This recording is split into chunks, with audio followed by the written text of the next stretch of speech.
13 books from the Globe and Mail's. They had 62 books on this list, so I've narrowed it down to 13 for everybody. I am here to serve. These are all books that weren't really on my radar, and they are now, and I'm actually really excited about it.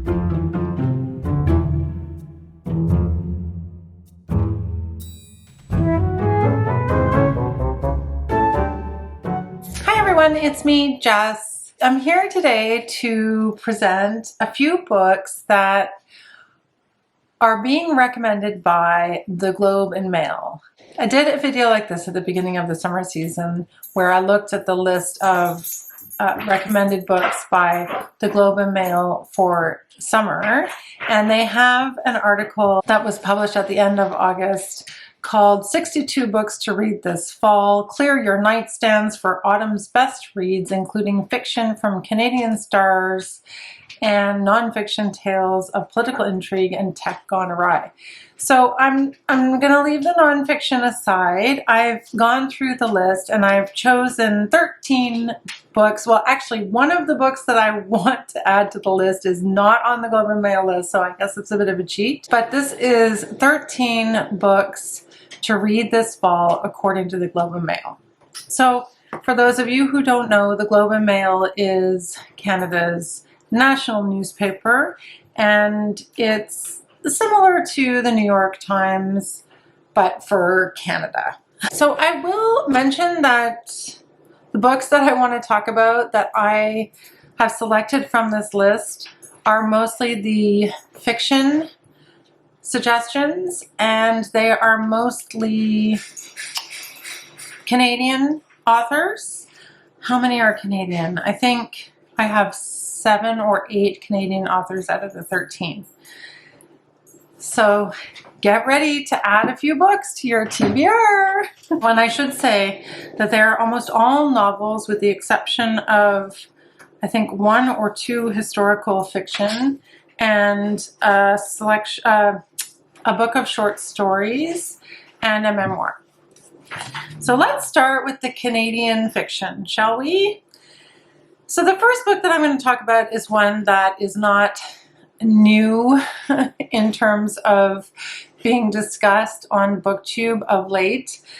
That is Study for Obedience by Sarah Bernstein. Sarah Bernstein is Montreal born, but she is now Scotland based. So Study for Obedience has been shortlisted last week, I think, for the Booker Prize, and it's longlisted for the Giller Prize. And I've been hearing some mixed reviews. I haven't read it yet. This is what I know about it. And I'm trying to keep an open mind. It's a story about a woman who goes back to a remote town where she is going to work, I think, as a housekeeper for her older brother, who is described as being domineering. Apparently, it's also about other things that happen in this town. Animals start going crazy and dying in mysterious ways. So I don't know what that has to do with this story. I know that the main character, this woman, is very passive and, well, obedient. And it brings up, I think it's meant to bring up the question about, is there power in being obedient, or power in obedience, or even revenge in obedience? Because this wealthy older brother is very domineering. Aside from that, I don't really know very much more about it. I've heard that the townspeople don't speak to her, and maybe she doesn't speak, not sure. And that there is also some suggestion of anti-Semitism, I have heard, but I'm not too sure. So now I'm actually more intrigued than ever. I watched a number of people talk about Study for Obedience, and a number of people did say that it was a very arduous read. The fact that it's only 190 pages and it's a very arduous read is concerning. But I just wanted to mention it because I think maybe I should read it and develop my own opinion of it. And also suggested by the Globe and Mail. So it's like first off the bat. The next book is Rouge by Mona Awad. Mona Awad is the author of Bunny and All's Well. And her first book was a set of short stories, 13 Ways of Looking at a Fat Girl. This book, Rouge, which I actually saw her do her book launch for, she was interviewed here by Heather O'Neill. That was really fun. I went to see her book launch, and she talked a lot about the themes in the book. I've described it as a gothic fairy tale about beauty, envy, and grief. And it's about a lonely dress shop clerk from Montreal who, following the sudden and very mysterious death of her mother in California, she ends up getting sucked into this very lavish, sinister beauty cult. It's described commercially as being Snow White meets Eyes Wide Shut, and apparently there is a specific reference to Tom Cruise there because I think Tom Cruise is actually a character in the novel. But the story is about a young woman, and she is of Egyptian heritage, and she gets involved in a cult-like beauty spa after her mom dies. And so I think it explores themes of vanity and whiteness and Western standards of beauty. And I do think that in traditional Mona Awad style, it kind of goes off the rails at a certain point. The next book that's suggested on the list is Daughter by Claudia Day. I just saw this book in the bookstore. This is apparently Claudia Day's third novel, and it's an exploration of gender and family dynamics through the relationship of the main character, Mona, who is a playwright in her own right, and her father, who is an author. Apparently he only has one successful book. That success has propelled him into being sort of a bit of a manipulative, maybe he was always a manipulative character.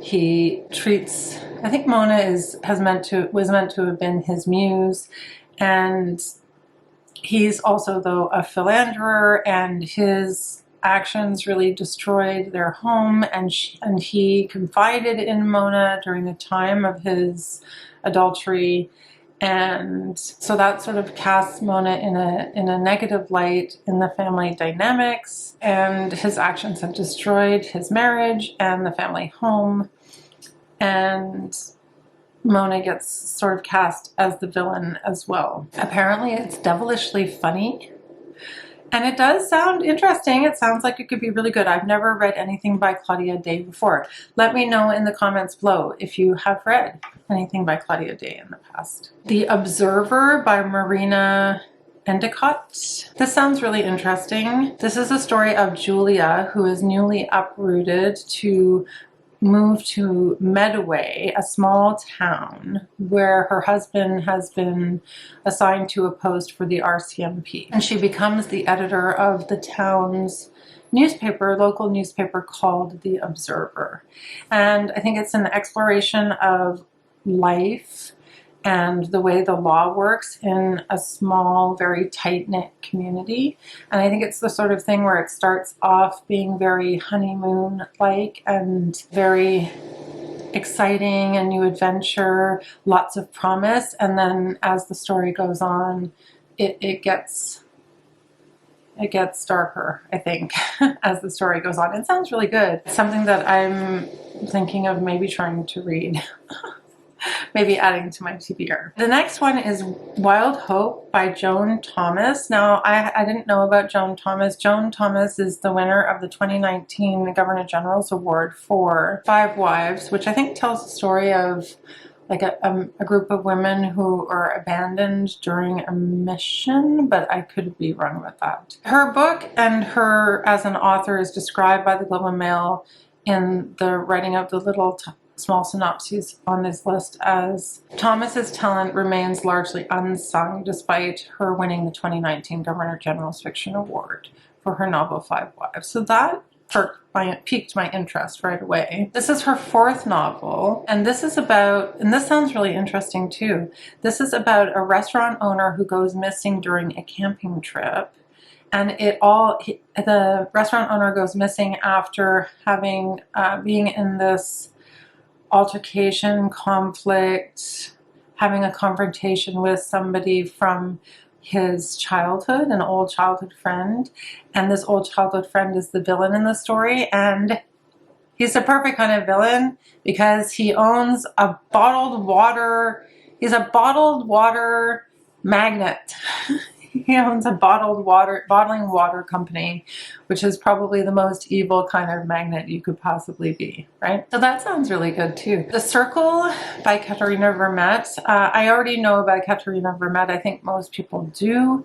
Her books have been very popular. I know that I have a copy of The Break in my wrapped TBR pile, which I might unwrap soon, I hope, maybe before the end of the year, especially because The Circle is actually the third installment in a trilogy that I believe The Break is the first of. And the middle book is called The Strangers. So it's a trilogy that follows a Métis family from Winnipeg. So in this final book, the narrative is taking the form of, where it follows the same format as that would reflect a restorative justice circle. And I think it's about one of the characters who is accused of a crime and then the trauma of that. But the whole trilogy deals with the traumas of the life of this one particular family and being poor and indigenous, and apparently it's told from different perspectives of different members of the family. So it sounds really good. I don't know why I haven't gotten to her yet, but I would like to. So those are the 6 Canadian books that are on the list. And the one that's not on the list that I wanted to talk about, whose launch I went to in the same week that I went to Mona Awad's launch, is this book, Do You Remember Being Born by Shawn Michaels. He wrote a novel called Us Conductors, which won the 2014 Giller Prize. And this is actually his third novel, and it was great. He read an excerpt from it. He's very good at doing his book launches and being interactive with his audience, and he read an excerpt from the book that was really funny. This is a book about named Marion, who wears a tricorn hat and a cape and is offered a very large amount of money to fly to California and start writing a poem with an AI owned by a high-tech company in Silicon Valley. And I started writing it in 2019 before any of this was going on in the same way. But even though it is a book about AI, it's actually really secretly a book about the importance of keeping an open heart and feeling connected and inspired and nourished by the material people around you, and to take note of the connections that feed and make a life. And so I want to particularly thank you all for being here, thank my friends, my family. I'll just read you a synopsis. It says, at 75, Marion Farmer is almost as famous for her signature tricorn hat and cape as for her verse. Yet recently, her certainty about dedicating herself to the solitary pursuit of her art has started to fray. Into that breach comes an invitation to travel to the headquarters of one of the world's most powerful companies in order to make history by writing a poem. Marion has never collaborated with anyone, let alone a machine. But the offer is too lucrative to resist, and she boards a plane to San Francisco with dreams of using the money to help her only son. So the idea is that she is going to write a poem with an AI bot. And the part that he read in the launch was an interaction between her and the bot, and it was really funny, very humorous, slightly disturbing, and I think it would be really good. If I don't get to Us Conductors, I'm going to read Do You Remember Being Born, hopefully. I don't know why he wasn't on the Globe and Mail's list. Seriously, I think he should have been there. So those are the Canadian selections. There is also a memoir by a Canadian author on this list, which I'll get to closer to the end of the video. The other books on the list are international outside of Canada. First is The Vaster Wilds by Lauren Groff. Again, I've never read anything by Lauren Groff. So yeah, I own The Fates and the Furies by Lauren Groff. Haven't gotten to it yet. And The Matrix was on my radar last year and I had hoped to read it. And here she is out with another book. Maybe Lauren Groff is going to be one of my goals next year if I don't get to her this year. But a lot of buzz is going on about this book. A lot of people are saying she's reinvented the adventure novel. It's the story of a servant girl who escapes from the colonial settlement where she has been. So she escapes from the colonial settlement where she has been living with her adoptive mother and stepfather and helping raise their child. And the settlement is contaminated with, well, there's a famine on the settlement and being ravaged by smallpox. So she decides to run away, escape. And that's the premise of the story. Then she goes out into the wilderness and what does she discover? How does she survive? We don't know, right? Sounds really good. Sounds like an adventure story. The next on the list that I'm really interested in is The Most Secret Memory of Men by Mohammad Mbougar Sarr. It's the winner of the Prix Goncourt. Hope that's right. It's a French literary prize. The Most Secret Memory of Men by Mohammad Mbougar Sarr examines a plagiarism case and the place of African literature in the West. So it's based on true events. In 1968, the Prix Renaudot, one of France's most prestigious literary prizes, was awarded to a 28-year-old Malian writer named Yambu Wologwem, hope I'm saying his name right, for his highly acclaimed novel Le Devoir de Violence, published in English as Bound to Violence in 1971. 4 years later, he was accused of having lifted passages from books by Graham Greene and the French novelist André Schwartz-Bart. The incident forced him not only from the spotlight, but from the literary world tout court, meaning like he was cut off. He never published again after the scandal, and Le Devoir de Violence would not be reprinted in France until 2018, 1 year after his death in Mali. Like, that's fascinating. So I guess that this story is based on that actual event. It's supposed to be a coming-of-age novel. It's supposed to be like a gripping investigation into the life of an author who disappeared. And so the mystery of that disappearance. And then I guess it takes on a lot in the process of telling this detective story. It confronts the impact of colonialism and neocolonialism. It explores the Holocaust in Europe.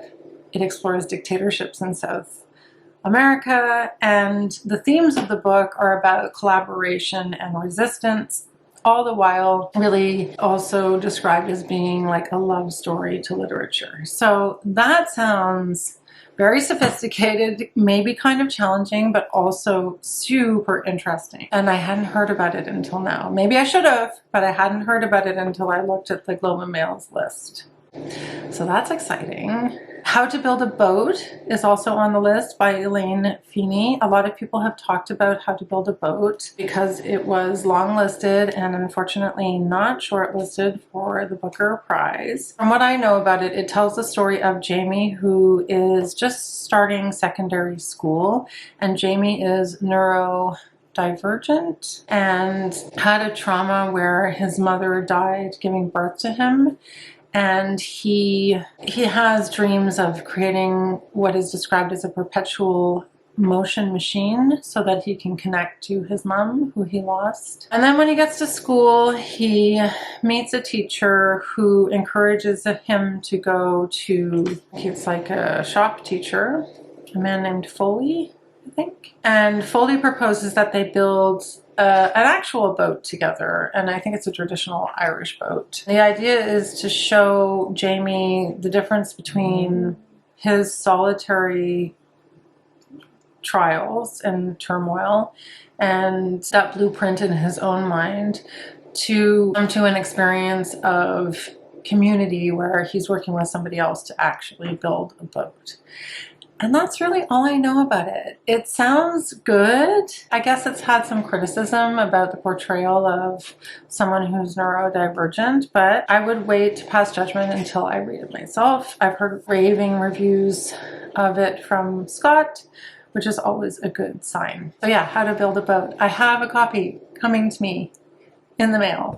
Also on the list is The Fraud by Zadie Smith, which I'm reading right now and quite enjoying. The Fraud, it kind of moves, it moves in and out between a truthful event, an actual event that happened, a historical event that happened, so it's been categorized as historical fiction, and the fictionalized characters around that particular event. The event is the Tichborne trial, which was a trial about a man, a butcher actually, who claimed to be the supposedly drowned heir to a vast fortune. And the main character that the story focuses on is a woman named Eliza Touchet, who is a housekeeper and cousin to a novelist named William Ainsworth, and not a very good novelist, I don't think. And like most of England, she gets very caught up in the Tichborne trial. So it's a story about the frenzy around the trial. It's a story about writers and literature. William is good friends with Charles Dickens, who is not portrayed very nicely in the book. It's really good so far. I'm not finished the book, but I'm really enjoying it. So then there are also two sets of short stories that are listed in this article that sound so good. First one is Her Body Among Animals by Paola Ferrante. And she is a Toronto writer. In this genre-bending debut collection merging horror, fairy tales, pop culture, and sci-fi, women challenge the boundaries placed on their bodies while living in a world among animals, where violence is intertwined with bizarre ecological disruptions. That sounds really good. Yes. I still want to read more short stories. That was one of my goals at the beginning of the year. I have Roman Stories by Jhumpa Lahiri. And this sounds great, and I'm already a fan of hers. I really like her writing. And she has put out a collection of short stories that are all set in and around Rome. So it says, Rome, metropolis and monument suspended between past and future, multifaceted and metaphysical, is the protagonist, not the setting of these 9 stories. The first short story collection by the Pulitzer Prize winning master of the form since her #1 New York Times bestseller, Unaccustomed Earth. I haven't actually read Unaccustomed Earth. But as an example, in one of the short stories, The Boundary, a family vacations in the Roman countryside, though we see their lives through the eyes of the caretaker's daughter who nurses a wound from her family's immigrant past. I just know they're going to be really good short stories. I don't want to read about every single one of them, but I think that will be a really nice short story collection. And then the last book on the list that I want to talk about is kind of a memoir, Like Every Form of Love, by Padma Viswanathan. She also was a Scotiabank Giller Prize finalist for another book called The Even Ever After of Ashwin Rao, which I hadn't heard of before. And this sounds fascinating too. This is supposed to be a memoir, but it's a crime story as well. It says, truth, class, and the nature of storytelling drive this memoir come crime story about Delia Pilon, the bank robbing, possibly murderous acquaintance of Che Guevara, and Fidel Castro, who happened to be the stepmother of a man the author met when she stayed on a houseboat on Vancouver Island 20 years ago. Who would have thought? That just sounds so intriguing to me. It just sounds really, really interesting. Maybe the story isn't quite as interesting as it's being described, but I hope it is. It sounds really good. I saw it in the bookstore the other day and I resisted. So 13 books to add to your TBR before the end of the year for fall. You're welcome. I am here to serve. Let's just get that out there right here off the bat. I'm here to serve. So hopefully some of those piqued your interest. If you've read any of those books, let me know in the comments below. And let's get cozy. Let's get reading. I'm going to be filming my reading vlog this weekend. Super excited. Definitely that time of year where all I want to do is stay inside, put on some cozy socks, put on a sweater, and read. Thanks everybody for watching and spending this time with me going through the list, and I will see you in the next video. Bye for now.